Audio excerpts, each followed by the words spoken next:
아멘. 찬양대의 귀한 찬양 감사합니다. 주와 함께 가리라.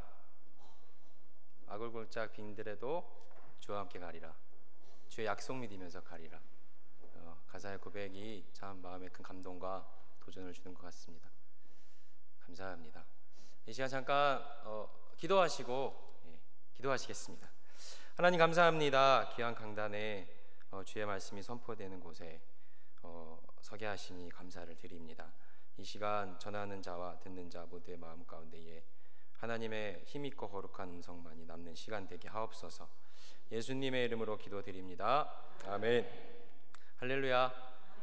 네, 반갑습니다.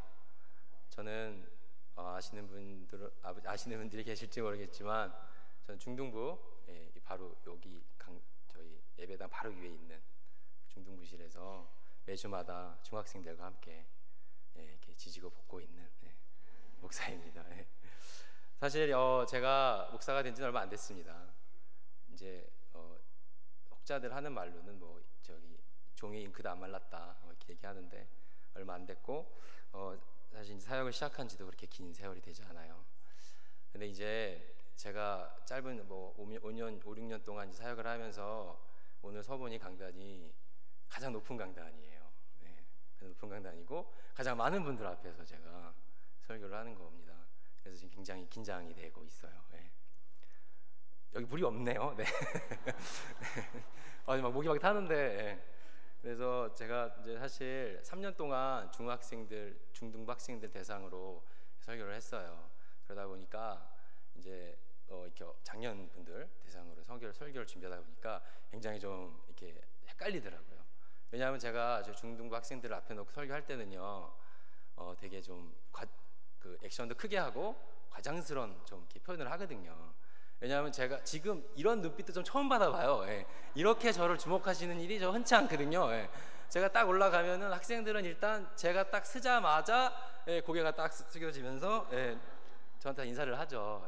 그럼 저 막 뭐라 해요, 막. 근데 너무한 거 아니냐? 설교 듣다가 조는 건 이해하겠다. 근데 내가 시작도 하는데 근데 졸면 어떡하냐? 자세가 아니지 않냐? 이러면서 막 혼내키고 막 그러는데 이런 거 이제 받아보니까 되게 부담스럽고 딴짓 좀 해주세요. 농담이고요. 저는 이제 중학생 대상으로 설교를 할 때 이제 단어 선택도 이제 조금 고민을 많이 합니다. 왜냐하면 제가 이렇게 설교 중에 뭐 예를 들어서 표현을 제가 화가 많이 났습니다 이런 표현을 하더라도 우리 성도님들한테 그냥 이렇게 얘기하면 돼요. 화가 많이 났습니다. 근데 이제 학생들한테 그렇게 하면 안 되고 좀 약간 좀 안 맞거든요. 그래서 이제 저는 말을 하죠. 야, 목사님 겁나 열받았어 막 이러면서 완전 짜증난 거야 막 이런 얘기를 이제 하면은 애들이 그나마 조금 집중을 하거든요. 방금 말씀드렸다시피 저는 중등부 목사지만 또 이제 중등부 교회에서는 중등부 목사지만 교회 밖을 나가서 이제 학교에 가서 할 때는 이제 학생입니다. 대학원 학생이고 학생으로서 물론 목사의 이 신분이 바뀌는 건 아니지만 그곳에서는 또 제가 해야 될 역할들이 또 있어요. 교수님 조교를 제가 또 하고 있거든요. 그래서 교수님 조교로 제가 또 불리기도 하고 또 제가 또 가정에 가면은 이제 아들임과 동시에 또 이제 누나의 동생이자 또 매형의 처남이자 여러 가지 호칭으로 제가 이렇게 불리죠. 사실 저뿐이 아니라 성도님들도 교회에서는 집사님, 뭐 장로님, 권사님이시지만 교회 밖을 나가시면 다른 호칭으로 불리시잖아요. 뭐 직장에 가셔서는 뭐 대리가 될 수도 있고 과장이 될 수도 있고 부장이 사장이 될 수도 있고 뭐 여러 가지 호칭으로 저희가 불립니다.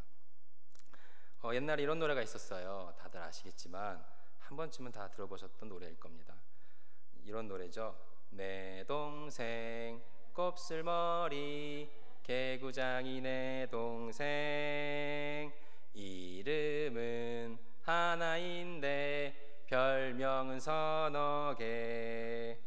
엄마가 부르실 땐 뭐죠? 꿀돼지. 아빠가 부르실 땐 두꺼비. 잘 모르시네요. 누나가 부를 때는 왕자님. 엄마 어떤 게 진짜인지 몰라 이렇게 하는 노래죠. 사실 저희가 다 이름이 있습니다. 그죠? 이름에는 다 중요한 의미를 담고 있어요. 저도 정민식이라는 이름인데 이제 제 나름대로 나라정 백성민 심을시켜서 하나님 나라의 백성을 싣는 사람이 되자라고 제 스스로 제 이름에다가 의미를 부여했습니다. 그리고 이렇게 저희는 이름이 중요하기 때문에 누구에게나 다 이름을 지을 때는 고민을 많이 하잖아요. 우리가 손자가 태어났다든가 내 아들이 태어났다든가 딸이 태어났다든가 하면은 고민을 해요. 이름을 어떻게 지을까? 어떻게 지금 이 아이한테 평생 지니고 살 것인데 의미 있는 이름이 될 수 있을까? 고민을 한단 말이에요. 근데 이제 이름에는 참 중요한 의미가 있어요. 근데 과거에 이제 어르신들 같은 경우에는 되게 막 장명소 가서 이름을 짓는다거나 아니면 막 미신적인 의미를 가져서 이름을 짓는 경우가 많이 있었잖아요. 실제로 이제 저희 이제 제가 시골에서 살았었어요. 어렸을 때 완전 시골이었어요. 그 동네에서는 이제 저희 할머니께서 옆집에 사는 형 이름을 개똥이라고 불렀어요. 네. 진짜로 개똥이라고 불렀어요. 저한테 그런 심부름 자주 시키셨었거든요. 민식아, 개똥이 형네 가서 소금 좀 받아와, 막 이런 거 하셨거든요. 저는 그 형 이름이 진짜 개똥인 줄 알았어요. 근데 아시겠지만 진짜 이름이 개똥이가 아니라 진짜 이름 따로 있는데 귀한 아들인 거예요, 이 아들이. 그러니까 귀신이 들으면 안 된다, 진짜 이름을. 그래서 이제 개똥이라는 험한 이름으로 이제 부르고 사실 진짜 이름 따로 있는 그런 경우도 사실 있었어요, 많이. 중요한 것은 사람 이름에는 다 이렇게 중요한 의미가 있다는 거예요. 다 나름대로의 깊은 의미들을 다 담는다는 거죠. 아시겠지만 성경에도 많은 이름들이 나와요. 그죠? 성경에도 많은 이름들이 등장합니다. 이제 성경의 인물들도 사실은 방금 부른 노래처럼 이름이 많지만 그 이름만으로 불리진 않았어요. 아시겠지만 요셉이라는 인물 다 아시죠? 요셉의 이름은 요셉이지만 요셉이 애굽의 총리가 됐을 때 애굽 사람들은 요셉을 사브낫 바네아라는 호칭으로 불렀었어요. 그리고 솔로몬이라는 우리 다 아는 이집트라네, 이스라엘의 왕도 우리가 여디디아라는 다른 이름이 있었죠. 그리고 성경 신약에 등장하는 우리 세베대의 아들 야고보 형제 요한에게도 보아너게라는 별명이 있었습니다. 이렇듯 성경 안에 등장하는 여러 인물들한테도 그 사람을 부른 호칭에는 여러 가지가 있었다는 겁니다. 근데 이 성경에서는 종종 이름이 바뀌는 사람도 있었어요. 이름이 바뀌는 거예요. 처음에는 요셉이었지만 요셉은 뭐 사브낫 바네아라 불렸지만 이렇게 바뀌는 이름들이 많이 있었는데 되게 이렇게 이름이 바뀌는 경우는 어떤 경우에 이름이 바뀌느냐? 보통 하나님을 만난다거나 아니면 예수님을 만난다거나 뭔가 이렇게 천사를 통해서 이렇게 어떤 영적인 체험, 어떤 신비한 체험을 통해서 이름이 바뀌는 거예요. 그런 경우가 많았어요. 뭐 다들 아시겠지만 대표적으로는 아브라함이 있죠. 아브라함은 아브라함으로 이름이 바뀌었습니다. 그리고 야곱 또한 천사와 씨름한 이후 이스라엘로 이름이 바뀌었습니다. 그리고 신약에 등장하는 우리 베드로 또한 원래 이름은 시몬이었습니다. 시몬이었는데 베드로로 이름이 바뀐 거죠. 이 사람들의 공통점은 하나님을 만났다거나 방금 말씀드린 것처럼 어떤 영적인 새로운 체험을 하고 나서 이름이 바뀐 거예요. 그리고 우리가 오늘 읽은 성경에도 이름이 바뀐 사람이 등장합니다. 그게 누굽니까? 바로 바울이라고 하는 사울이에요. 그러면은 궁금점이 하나 생겨야 돼요. 그럼 과연 사울도 앞에 설명한 인물들과 마찬가지로 그 이름이 바뀌는 게 하나님의 결정에서 바뀐 건가? 어떤 영적인 깊은 체험? 내가 정말 살면서 내 삶을 뒤흔들어 놓는 그 엄청난 그 기적적인 체험을 통해서 바울 또한 이름이 사울 또한 이름이 바울로 바뀐 것인가? 라는 것에 대한 질문을 던져보고 싶어요. 예전에 여름 성경학교 공과에 제가 기억이 나는데 그러한 내용의 공과가 있었어요. 어떤 거냐면 사울이 바울이 되었어요 라는 제목이었던 것 같아요. 근데 이제 그림이 두 개가 등장해요. 한쪽에는 굉장히 막 험상궂고 막 얼굴에 상처 막 이렇게 막 나 있고 막 물구락풀구락거린 그림에 사람이 서 있고, 한쪽에는 굉장히 막 온화하고 막 평안한 얼굴을 하고 성경책을 가슴에 꼭 끌어안고 있는 그러한 모습의 두 동일한 인물이 등장을 하는 거예요. 근데 이제 내용이 뭐겠어요? 험상궂고 이 난폭한 표정을 하고 있는 이 사람은 사울이고, 이렇게 온화하고 평화로운 표정이 있는 사람은 바울이고, 사울이 바울이 되었어요 라는 내용이었던 거죠. 우리가 보통 그렇게 알고 있는 경우가 많이 있어요. 우리가 사울이 어느 순간인가 예수님을 만나서 다메섹으로 뭐 사람들 이렇게 잡으러 가다가 체험을 해갖고 막 바울 이름 바꾸고 내가 다시 새로운 삶을 살아가는 인물이 되었다. 뭐 그래갖고 뭐 사울은 큰 자란 뜻이고 뭐 바울은 작은 자란 뜻이고, 그렇게 해서 뭐 그 인생이 갑자기 바뀌었다, 겸손한 자로 살았다, 이런 등등등 그러한 얘기들을 많이 해요. 근데 과연 정말 그런가요? 과연 정말 그런지 아닌지를 알려면 저희가 성경을 조금 유심 있게 봐야 될 필요가 있습니다. 사울이라는 이름이 성경에 어디 처음 등장하는지 혹시 아세요? 아시는 분들은 아시겠지만 바로 사도행전 7장에 등장을 해요. 7장에는 그 무슨 내용이 나올까요? 바로 그 스데반 집사 순교하는 장면이 사도행전 7장에 나와요. 거기에서 돌로 칠 때, 사형을 할 때 스데반 그 집사를 이제 돌로 칠 때 그 옆에서 겉옷을 맡아주던 사람으로 사울이라는 이름이 처음 등장하거든요. 그리고 나서 이제 사울이라는 이름이 9장에 또 등장을 합니다. 사도행전 9장. 9장에 무슨 내용이 등장해요? 우리가 다 아는 내용이에요. 이제 사울이 다메섹으로 가는 길에서 이제 예수님 믿는 자들 이제 핍박하러 가는 길에서 이제 예수님 만나는 거예요. 그래갖고 이제 회심하는 거죠. 이 사울의 회심을 기독교 역사에서 엄청난 사건이라고 얘기를 해요. 왜 그런지 아시죠? 사울의 회심을 통해서 그 복음의 물결이 소아시아와 유럽으로 번져나갔고, 그렇게 번져나간 복음의 그 물결이 신대륙으로 건너와서 사실은 그 복음의 불길이 지금 우리에게까지 왔다고 봐도 과언은 사실 아닌 거거든요. 사울의 회심이 없었다면 온 유럽과 소아시아로 복음이 전하여지는, 물론 하나님께서 다른 사람을 통해 일하셨겠지만 사울이 그 일을 통해 쓰임 받은 거잖아요. 놀라운 일을 한 거죠. 대단한 사건이에요. 그런데 재미있는 거는 사도행전 9장에서 사울이라는 이름이 등장했으면, 방금 말씀드린 공과대로라면 사실은 사울은 여기에서 바울이 됐어야 됩니다. 예수님 만났으니까. 그죠? 그런데 성경을 자세히 보면요, 그렇지 않아요. 자세히 보면 사도행전 12장에도 사울이라는 이름이 등장해요. 12장에도 바나바와 사울이 부조하는 일을 마치고 라고 등장을 합니다. 그리고 사도행전 13장에도 사울이라는 이름이 등장해요. 13장은 안디옥 교회에 속해 있던 사람들 중에 그 안디옥 교회의 지도자들을 소개하는 아주 중요한 내용이 처음에 시작이 되거든요. 거기에도 당당하게 사울은 자신의 이름이 사울이라고 기록이 됩니다. 안디옥 교회에 선지자와 교사들이 있으니 곧 바나바와 니게리라 하는 시므온과 구르네 사람 루기오 분봉과 헤롯의 젖동생 마나인과 미 사울이라 라고 등장을 하는 거예요. 그러면은 사울은 우리가 익숙하게 알고 있는 바울로서 언제부터 불리게 되었느냐?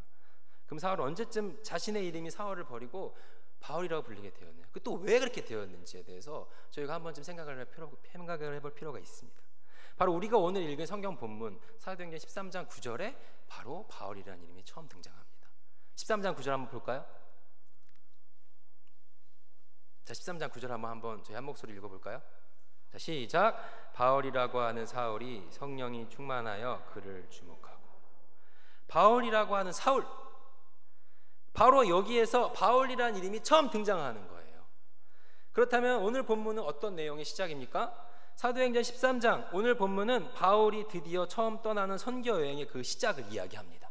바울 하면 떠오르는 게 뭐예요? 선교잖아요. 바울이 사도행전 3번에 걸쳐 선교 여행을 떠나요.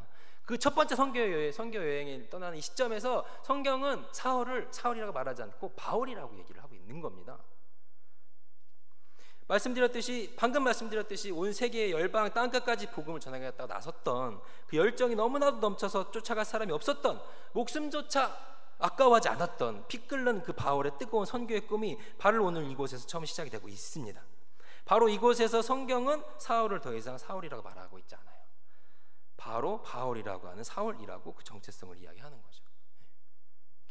우리가 생각을 해봐야 돼요. 사실 이게 되게 별거 아닌 것 같잖아요. 근데 그 시절에 이제 지리적 상황을 제가 생각을 해본다면 그 시절에 그 지중해 패권을 장악하고 있던 나라는 로마였어요. 로마였는데 먼저 이스라엘 로마의 속국이었죠. 그런데 로마 사람들의 지배를 받던 그 시절 그 지중해 지역의 사람들은 로마 말을 쓰는 게 굉장히 익숙했던 거예요. 근데 이 사울이라는 이 이름의 발음은 사실 이스라엘 히브리식의 이름인 건데, 사울은 아무렇지도 않게 이제 자신의 선교행을 떠나는 그 첫 걸음에 있어서 모든 사람들이 사울이라고 자기 이름을 부르는 것에 대해서 조금 어색하고 불편할 수 있다는 것을 생각했는지 안 했는지는 모르겠지만, 이제 그 시절에 좀 더 선교의 도구로서 본인이 잘 쓰임받기 위해서 바울이라고 자신의 정체성을 얘기를 하고 있는 겁니다. 뭐 비유가 적절할지 모르겠지만 생각을 해보면은 저희 나라도 일본의 속국이었잖아요. 굳이 우리나라로 따져서 얘기한다면 이 사도 바울 우리나라 사람이었으면 자신이 이제 성교를 하기 위해서 일본 말 이름으로 자기 이름을 바꿨다고 생각해도 뭐 무방하지 않을까 생각을 해보는 거죠. 대단한 겁니다. 바울은 그렇게 자신의 이름을 사울이라 하지 않고 바울이라고 얘기를 하는 거예요. 그렇게 얘기함이, 그렇게 자신의 정체성을 바꾸는 것이 바로 이것이 바울의 위대함이 아닙니까? 복음을 위해서, 자신이 받은 소명과 사명을 위해서 그렇게 자신이 약한 자는 약한 자대로, 율법 아래에 있는 자는 율법 아래에 있는 자대로, 유대인은 유대인대로, 내가 율법 아래에 있는 사람이 아니고 유대인이 아니지만 조금이라도 그 영광을 얻기 위해서 고린도전서 9장에서 바울은 그렇게 얘기를 하고 있는 겁니다. 이런 일은 과거 2000년 바울한테만 있었던 게 아니에요. 그런 일이 결코 아니에요. 불과 몇백 년 전에 또 이러한 일은 비일비재하게 일어났어요. 성도님들께서, 하나님께 성도님들께서 저한테 자주 하시는 질문이 몇 가지 있어요. 이렇게 뵈면은 몇 가지 질문을 하세요. 가장 많이 질문 중 하나가 뭔 줄 아십니까? 첫 번째 질문, 목사님 여자친구 있어요? 네. 없습니다. 예. 없습니다. 여자친구는 없고요. 제가 이 자리에서 이제 드디어 밝히겠습니다. 제가 11월 14일 날 결혼합니다. 네. 날짜만 있고 사람은 없습니다. 예. 생길 줄로 믿습니다. 예. 예. 이제 두 번째로 많이 드는 질문 중에 하나가, 목사님 살쪘죠? 예. 예, 많이 쪘습니다. 예. 한영교회 와서 제가 어떤 분 말로 무섭게 쪘죠. 예. 무섭게 쪄서 한창 찌던 시절에 양복 바지가 3개가 터졌습니다. 예. 한 번은 이제 초등부실에서 이제 아이가 초등부실 바닥 가보셨죠? 초등부실 바닥이에요. 제가 제일 처음 왔을 때 초등부였거든요. 애가 이렇게 앉아있길래 반가운 마음에 인사하려고 누구누구야 왔어? 하고 이렇게 앉는데 뻑 하고 터져가지고 일요일 아침에 설교도 하기 전에 이제 당황했던 적이 있었어요. 예. 그래서 막 그때 목사님 바지 빌려 입고 막 그랬던 적이 있었거든요. 그리고 이제 다음으로 받는 질문 중에 하나가 뭐냐면은요, 목사님 지금 어디 사세요?예요. 어디 사세요? 어디서 오세요? 이런 질문 많이 받아요. 아까 제가 잠깐 얘기했지만 제가 사는 곳은 광나루입니다. 광장동. 예. 거기에는 학교, 장로회 신학대학교 소망관 104호에서 살고 있어요. 예. 근데 이제 아직 기숙사를 벗어나지 못하고 있죠. 근데 이제 저희 학교에 와보신 분들이 계실지 모르겠는데요, 저희 학교에 오시면 나름대로 신학교다운 고유함과 정치가 있어요. 딱 보면 경건과 학문이라는 커다란 비석이 딱 그 교문 정문 앞에 있고, 기도탑이 막 쫙 서 있고, 예, 정치가 있거든요. 저희 학교에 오시면은 다른 학교랑은 좀 다른 특별함이 있어요. 그게 뭐냐면은요, 건물 이름이 좀 특별해요. 보통 이제 일반 대학교 건물은 번호로 건물 이름을 매겨요. 뭐 04-몇 호, 뭐 09-몇 호 이렇게 보통 하거든요. 근데 저희 학교는 건물 이름이 이렇습니다. 어떻게 얘기를 하냐면 소양관이라고 해요. 소양관. 소양관이 뭔 줄 아세요? 소양관은 이제 우리 주기철 목사님의 호예요. 그래서 소양 주기철 기념관. 그 건물 이름이에요. 이제 잘 모르시는 분들은 처음 오시면은 그 박물관인 줄 알아요. 예, 그 분명히 그냥 그 강의 듣는 건물인데 소양 주기철 기념관이라고 써 있으니까 박물관인가 이렇게 생각하는 거죠. 근데 박물관이 아니에요. 건물 이름이에요. 그리고 한경직 기념 예배당. 예배당도 한경직 기념 예배당이라고 하고, 이상조 기념 도서관이라고 해요. 사람 이름을 건물에다가 붙인 거죠. 근데 저희 학교 건물 중에 되게 재미있는 이름의 건물이 있어요. 바로 뭐냐면 마포삼열 기념관이라고 있어요. 마포삼열. 네. 마포삼열이 뭔지 아세요? 소양관도 사람 이름이고, 뭐 한경직 목사님도 사람 이름이잖아요. 마포삼열도 그럼 뭐겠어요? 사람 이름이겠죠.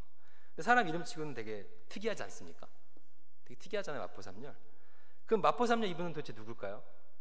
이분이 누구시냐면은 바로 저희 장로회 신학교를 세우신 분이에요. 네. 이름이 굉장히 특이하잖아요. 1901년에 평양에서 평양 장로회 신학교를 설립하시고 초대 교장에 취임하셨으며 근대 교육에 힘쓰신 그런 분이에요. 네, 맞아요. 이분은 미국에서 우리나라를 사랑하셔서 우리나라의 복음을 전하기 위해서 혈혈단신 젊은 청년의 몸으로 이곳에 오신 미국 분이세요. 본명이 뭘까요? 세뮤얼 오스틴 모펫이 본명이에요. 우리나라에 처음 왔어요. 그 시절에 우리나라 영어 할 줄 아는 사람이 있었을까요? 없었겠죠. 이제 얘기했겠죠. 사람들이 이름이 궁금할 거 아니에요. 우리랑 외모도 다르고 말도 다른 사람. 나 민식, 나 민식, 너 막 이렇게 하니까, 그러다가 이제 이름이 궁금하다 보니까, 이름을 얘기하다 보니까 난 세뮤엘이야, 세뮤엘 삼열이 된 거예요. 네. 맞아요. 그렇게 된 거예요. 영어 이름은 사무엘이지만 그걸 우리나라 사람들이 잘 못 알아듣고 그거를 이렇게 무슨 소리야 이름이 뭐야라고 이렇게 듣다 보니까 사무엘이라는 이름이 삼열이 된 거예요. 모펫이라는 성은 마펫이 된 거예요. 사무엘 오스틴 마펫이 마포 삼열이 된 거예요. 네. 그런데 이분이 우리나라의 준사랑 이름 말할 수 없이 커요. 다들 아시겠지만 단순히 장로의 신학교 설립하신 분이심을 넘어서셔서 우리나라 독립을 위해서 많이 헌신하셨고 일제 만행을 세계적으로 공개하는 일에 힘쓰기도 하셨죠. 그리고 뭐 유일한 일화가 많아요. 유명한 일화가 많아요. 이분이 사역을 하실 때 막 사람들이 막 어떤 청년이 사는 집에 막 돌멩이를 집어 던지고 미국 귀신 사는 집이다.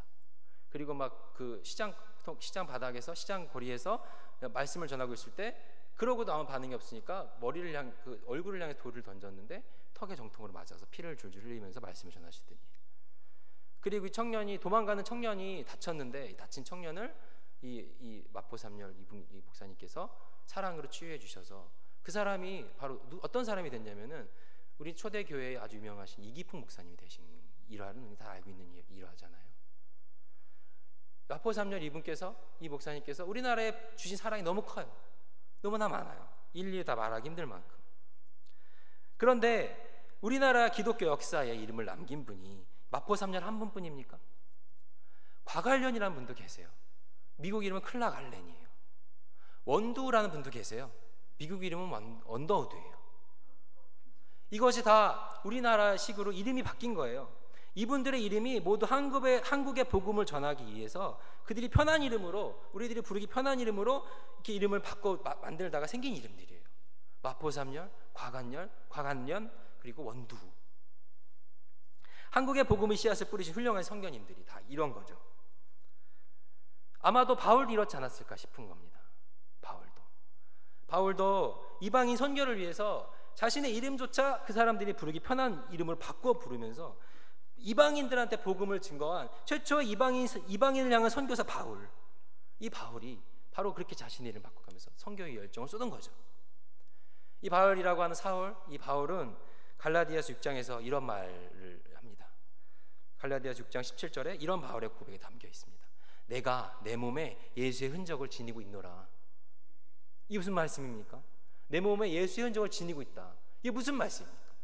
바울이 일생 동안 예수님 말씀 전하면서 증거하면서 쏟은 열정 가운데에 구타의 흔적, 돌에 맞은 흔적, 태용으로 남은 상처들, 죽음의 고비를 수없이 넘으면서 생사의 길에서 얻은 상처들, 그런 것들이 자신의 몸에 남아있음을 말하고 있는 거 아닙니까? 그런데 당당하게 그런 것들 예수의 흔적이라고 자랑스럽게 얘기를 합니다. 그렇지만 저는 그 바울의 어떤 흔적보다도, 어떤 상처가 남긴 그런 흔적보다도 이 바울이 이름에 남긴 흔적, 바울이라고 하는 사울, 이 이름으로 남긴 그 흔적, 이방인을 향한 복음의 증거의 사도로 부름받아 받아서 자신이 익숙하던 이름 사울을 버리고 예수님을 모르는 자, 주의 이름을 전하기 힘쓰는 동안 익숙하고도 얻어진 그런 바울이라는 이름으로 사람들한테 다가서기 위해 했던 이 계명의 흔적들, 저는 이것이 바울이 남긴 흔적 가운데 가장 마음에 큰 감동과 도전을 준 흔적이 아닌가 생각을 합니다. 이거는 저희가 그런 얘기 많이 하잖아요. 뭐 영적인 체험, 한 번에 예수님 만나는 체험 중요해요. 우리가 또 학생들한테 특별히 또 그게 더 중요할 수 있어요.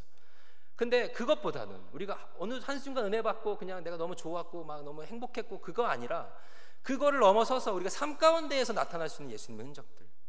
바울이 사울이 된 것은 다메섹 도상에서 한 번 예수님 만난 이후에 이름을 바꾼 이후 자신이 바울이 된 게 아니라 그 삶을 통해서 이방인에 향한 선교의 열정을 불태우다가 자신의 삶 가운데 나타난 그런 흔적이었던 겁니다. 이러한 흔적이 바로 우리들의 삶 가운데 남겨져야 될 줄을 믿습니다. 아멘입니까? 저는 늘 고민합니다.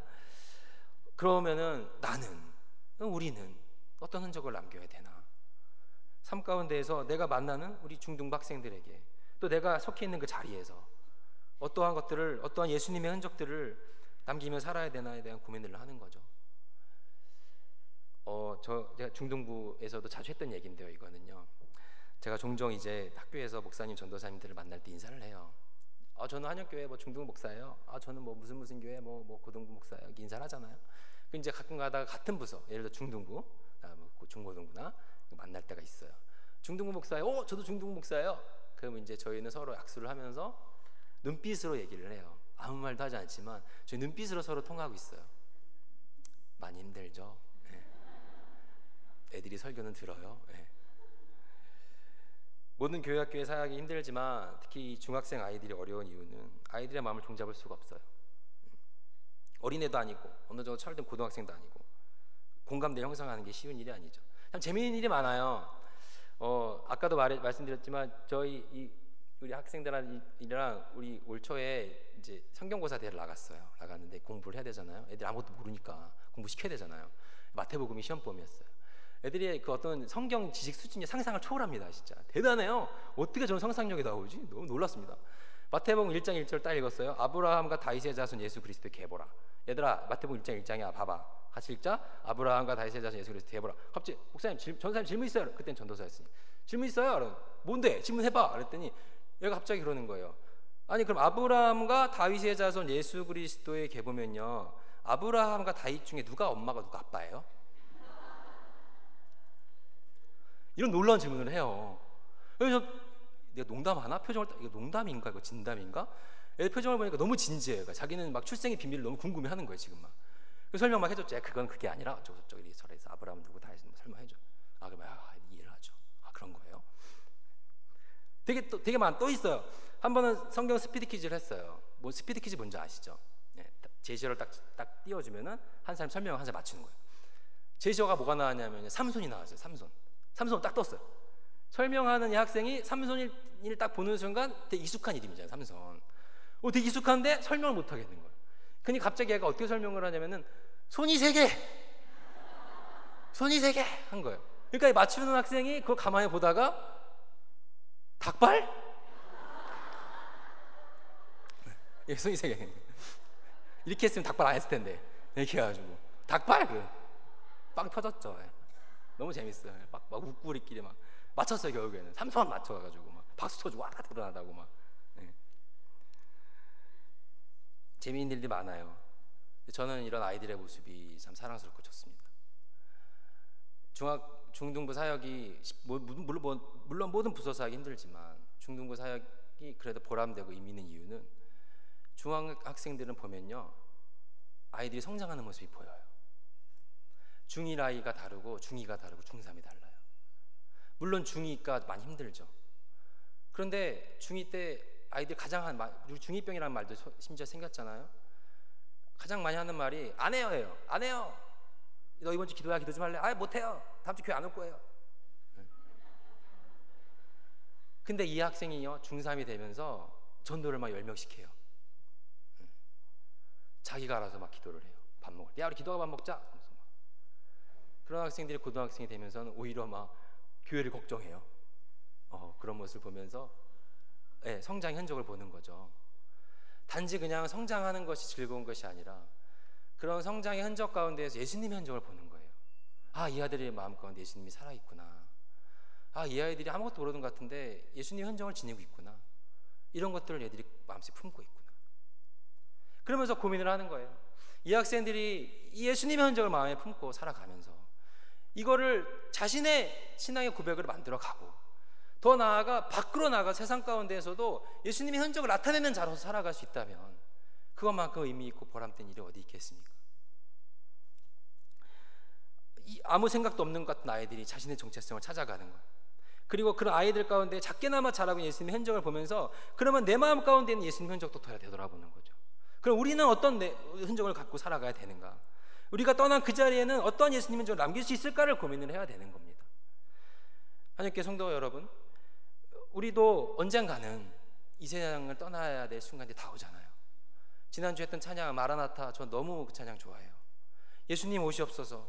언젠가 예수님 만날 그날에, 주 예수님께서 이 땅에 오실 그날에 내가 예수님 앞에 섰을 때에 예수님 앞에서 제가 이렇게 세상 가운데서 비록 넘어지고 부족하고 쓰러질 때도 많았지만, 실수할 때도 많았지만 제가 이런 흔적들을 좀 남겨보고자, 예수님의 이런 흔적들을 좀 나타내보고자 이렇게 주님 앞에 몸부림쳐 살았다고 고백하는 그 순간 가슴이 너무 터질 것 같아요. 그런 생각하면 바라기는 저희들도 살아가는 이 세상의 삶에 있어서 이러한 예수님의 흔적을 남기고 살아가는 사람들이 되기를 간절히 바랍니다.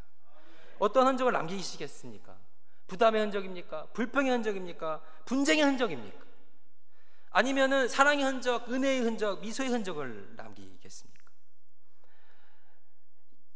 자신의 이름이 사울임에도 바울로 불리기를 하나 부끄러워하지 않고 기분 나빠하지 않으면서 이방인의 사도로 바울로서 살아가면서 감당했던 바울이라고 하는 사울, 머나먼 이국 땅에 그 어느 곳 하나 아는 사람도 없는 이곳에 와서 복음의 씨앗을 전하기 위해 온몸을 던졌던 마포 3렬이라 하는 사무엘 모펜, 과갈련이라고 하는 클라갈렌, 원두우라고 하는 원더우드, 이들의 삶은 단지 그냥 몇백 년 전의 과거에 있었던 삶으로 끝나는 것이 아니라 지금 우리가 살아가는 이 삶에서도, 우리가 살아가고 있는 현장 속에서도 우리가 예수님의 흔적을 나타내는 사람으로서 내가 주님 앞에 서는 그 자리에, 주님 앞에 설 때에 그때 사랑이라고 하는 내 흔적, 인내라고 하는 우리의 흔적, 소망이라고 하는 성령의 열매 흔적, 믿음이라고 하는 우리의 흔적들을, 그리스도의 흔적을 지닌 자로 그 흔적을 세상 가운데 또 우리가 삶의 살이 가운데에 남기며 살아갈 수 있는 우리 모두가 될 수 있기를 간절히 부탁드립니다. 기도하겠습니다.